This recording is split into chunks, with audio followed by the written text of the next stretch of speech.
You took everything from me, right from the belly. Why must I stay ugly forever? Are we not supposed to share the looks? I'm not letting it go this time around. Mina, please, your sisters, don't do this to me. Do not hide them. I joined them already. I joined them when you stole Mama's love from me. I joined them when you stole his attention from me. Please, I never wanted this. I'm sorry if I've hurt you, I swear. Jump in, or I push you down there myself. Ifunanya struggled, her arms flailing as the current dragged her down. Between gasps, she cried out, pleading for her sister to save her, asking why her own blood would do such a thing. But Ifeoma only watched. Her face was stiff, her heart hardened by years of jealousy. She did not stretch out a hand, she only turned away, leaving the river to decide her sister's fate. A very, very long time ago, there was a small village called Okiko where strange things that didn't seem strange to their eyes happened. A tiny community where every woman looked weird. I mean extremely weird. The women were bald, no hair, not even a single curl. Their skin was as dark as night and it looked like freshly burned yams left in the sun. Their faces were twisted, not in anger, but in ignorance, with long tribal marks that stretched like what needs to meet at a particular point but couldn't.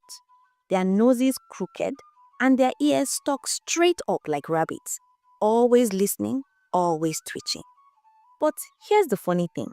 They all believed they were beautiful. Yes, my friend. They would look at themselves in the mirror and smile cheerfully. They laughed, they walked, they danced, and in their hearts they thought everyone looked just right. Over time, they had completely forgotten what real beauty even looked like. To them, everyone was perfect.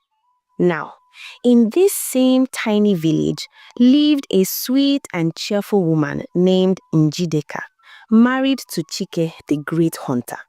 They had been together for 11 whole years without a child.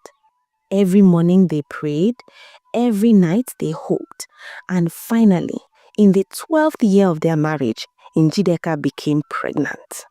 When the day came for her to give birth, the entire village of Okiko was filled with excitement. That evening, she gave birth, a little girl. This child, my friend, she looked just like the rest of the villagers. Her skin was dark as midnight yams, her ears stuck up like little antennae, and her hair, well, she didn't have any, not even a strand. The villagers cheered, drummed, drank, and danced around the hut, shouting, "Ah la la la la la ah." The smoke from the fire curled into the night, and the music carried far and wide. Everyone rejoiced. Then, midnight came, and the village grew quiet. The fires burned low, and most of the villagers had gone home full and happy. Suddenly, Njideka screamed, "Ah! My belly! Something is kicking inside of it!" she cried, clutching her belly so hard. Chike jumped up from his mat. "Njinwam, what's the problem?" "Chike, go and call the midwife quickly," she cried out. Chike ran quickly to call the midwife, Neka, and some other women. They rushed in with Lamb's hearts pounding. And then the impossible happened. My people, Njideka gave birth again.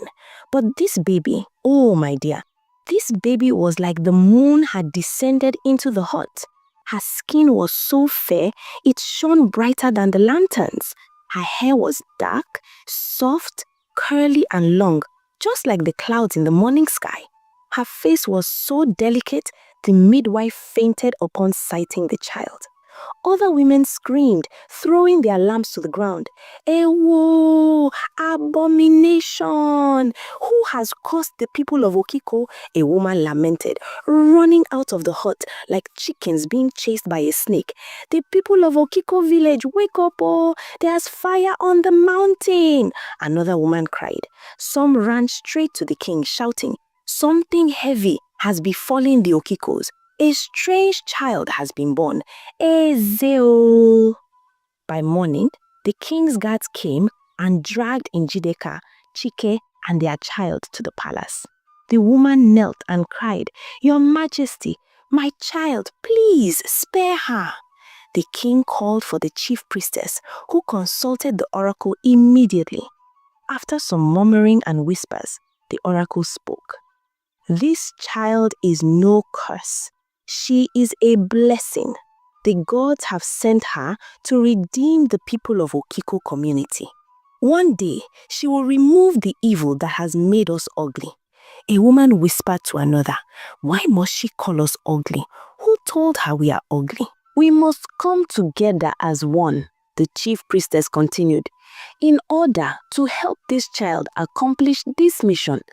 These are the words of the gods, she said, and quickly stormed out of the crowd. My people, that was how the indigenous people of Okiko came about the twins with two sides like a coin.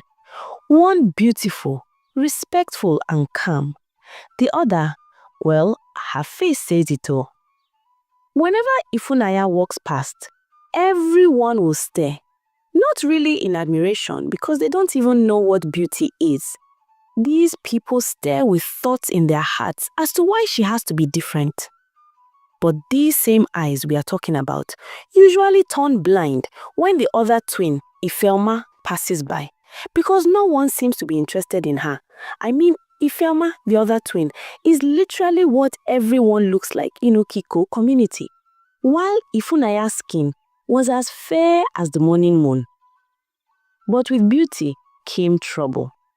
At first, the women of Okiko village worried less. Not until men of Okiko community, began to act as if the innocent child bewitched them. They could not help themselves. They would stare at her in the marketplace, or Sas, the town crier, would even volunteer to help carry her heavy basket of goodies. Some would help carry her firewood, accompany her to fetch water from the stream, even help her in the fields. Some gave her little or more gifts, nuts, fruits, beautiful fabrics, etc., just to catch her smile. Then, the entire village from the oldest grandmother to the youngest girl began to hate her. Why must she look so different, they muttered. She is likely to take her husband's. Ezine, one of the oldest grandmother, asked in panic. I think my boyfriend is no longer safe, Okamaka cried out. Some younger girls would hide behind walls to watch her. She thinks she's better than all of us. Ozioma and her gossip gang will mutter. Some of the older women would shake their heads. The gods have forgotten how to create. But the girl, this child whom the villagers whispered about, was respectful, humble, and well-behaved. She never mocked the ugly. She never boasted of her beauty. And she never laughed at those who were jealous. She often advised the men to go back home, to stop doing her all the favors. But men, all men of Okiko community, have no ears. But they have the eyes to see what is beautiful and what is not, and so the women realize that they aren't as beautiful as they thought all these years. Sometimes she cries alone in secret after the whispers and bullies. She questions Njideke often. Mama, don't you think we can do something about it? Do I have to stay different for the rest of my life? I want to belong. And who said you don't belong, my dearest daughter? You belong to me. You belong to Papa. You belong to Ifelma.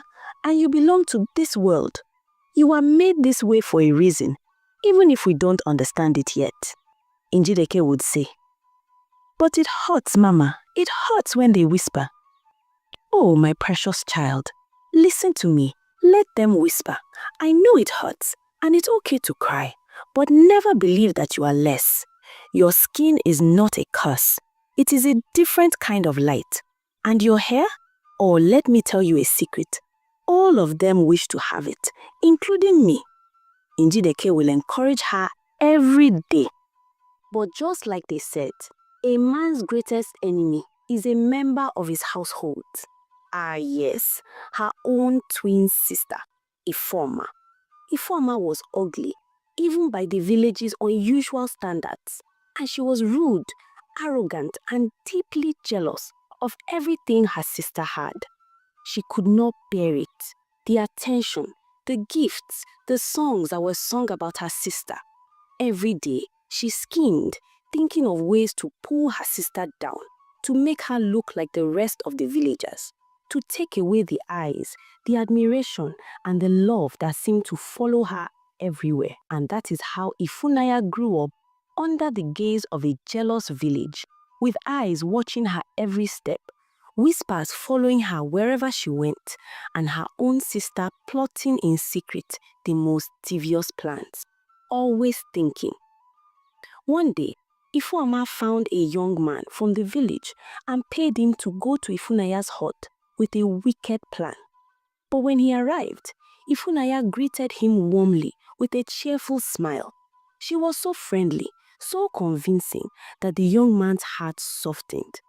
As they spoke, the hours passed. The man who came to do harm was caught up in her stories and laughter. Slowly, both fell asleep. Ifunanya's polite and calm had done nothing wrong, but Ifeoma ran off to gather the other jealous girls of the Okiko community. She told them, "Look, they are together. They have done terrible and abominable things." The women and other girls, blinded by envy, raised a loud alarm. The villagers came running. "She is defiled. She is no longer pure," they cried. They dragged Ifunanya outside through the village, their voices echoing like thunder. Her mother cried and pleaded, "I know my daughter. I know what she's capable of. Please, she's innocent. Let her go." They refused. Ifeoma's plan seemed perfect. Then came the black substance. This was no ordinary substance. Thick, stinky, foul, and cursed.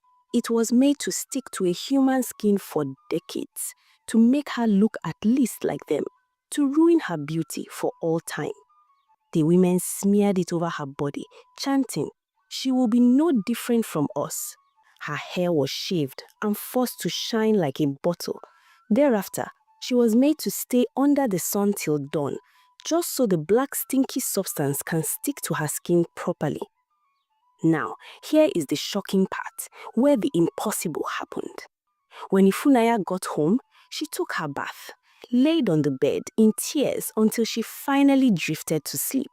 When she woke, she noticed that the substance was peeling off on its own. It came away in flakes, revealing her smooth, glowing skin beneath. Her original beauty, as radiant as moonlight, shone brighter than ever. Even her hair began to sprout out gradually. Within a month, Ifunanya was back to who she has always been. The villagers gasped. The women stepped back, their mouths open in disbelief. Ifeoma herself could not hide her shock.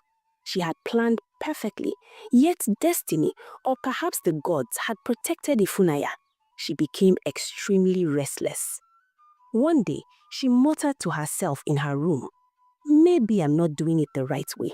I need to be smarter than this." And so she joyfully approached Ifunanya. She spoke nicely of her outfit and even complimented her beauty for the first time. Ifunanya was shocked. "Ifeoma, why this sudden change? I mean, everyone knows you aren't that cool with me." "Ah, Ifunanya, I'm glad you said change, and we all know that change is constant. So does that give answers to your question? I'm sorry for all these years. I was being foolish for hating on my only sister. We are blood, for crying out loud. I mean, let's be cool, okay?" And that was how Ifeoma got Ifunanya to trusting her again. And so they began doing things together, fetching water, going to the farm, and even cooking together. Njideka was extremely happy. At least Ifeoma is finally on her sister's side. With time, the entire Okikos will learn how to accept her, she thought to herself that evening. It was a quiet morning as the sun rested gently on the village compound. Ifunanya swept the bare earth with calm grace.